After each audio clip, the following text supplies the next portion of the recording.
Hi friends, ఎలా ఉన్నారు? బాగున్నారా? ఈరోజు రెసిపీ వచ్చేసి గంగ రొయ్యల కర్రీ అండి. అది ఎలా చేయనో చూపిస్తాను. ముందుగా బ్యాండి పెట్టుకోవాలి. దానిలో కొంచెం ఒక స్పూన్ ఆయిల్ వేసేయాలండి.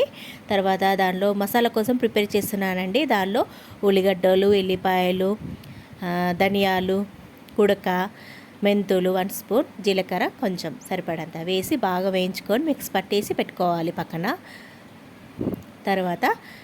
తర్వాత రొయ్యల్ని నీట్గా కడిగేసుకొని దానిలో సరిపడంత కారం వేసుకోవాలండి. ఇది మా కారం కొంచెం స్పైసీగా ఉంది కాబట్టి మేము కొంచెం తక్కువ వేస్తున్నాను.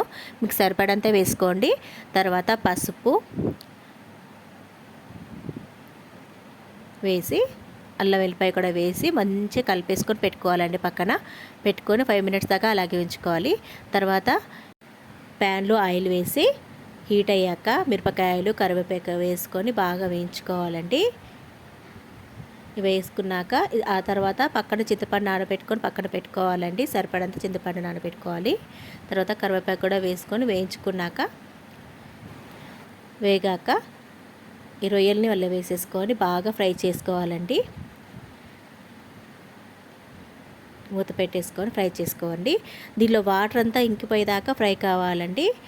ఇలా ఒక 10 మినిట్స్ దాకా టైం పడుతుంది వాటర్ అంతా ఇంకిపోవాలంటే. ఇంకోసారి కలుపుకొని మూత పెట్టేసుకోవాలండి.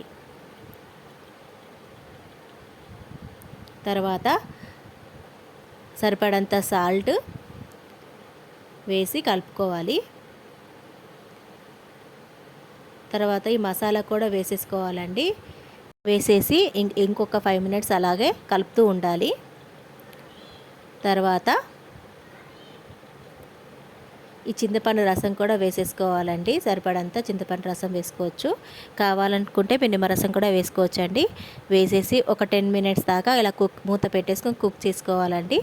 తర్వాత కరివేపాకు వేసేయాలి. అంతే అండి, ఎంతో రుచికరమైన రొయ్యల కర్రీ రెడీ. ఇది కూడా గంగ రొయ్యల కర్రీ అండి. చాలా టేస్టీగా ఉంటుంది. ఒకసారి ట్రై చేయండి. ఈ వీడియో కనుక నచ్చినట్లయితే లైక్ చేయండి. Thank you.